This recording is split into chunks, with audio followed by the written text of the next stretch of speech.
پاکستان نے بھارت کے خلاف میدان جنگ میں فتح حاصل کی۔ کشیدگی کے خاتمے کے لیے امریکی صدر نے دونوں ملکوں کے درمیان ثالثی کی پیشکش بھی کی ہے۔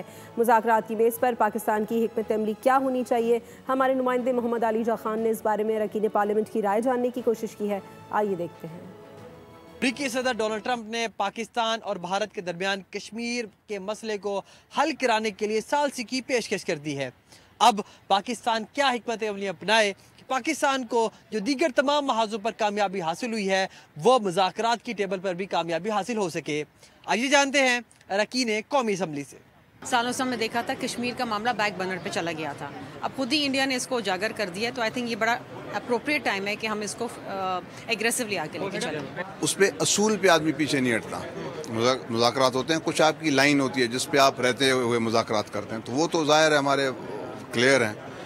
اس سے ہٹ کے اگر کوئی اور بات ہے، کوئی اور شروعات انہوں نے کرنی ہے انڈیا نے، تو از موسٹ ویلکم۔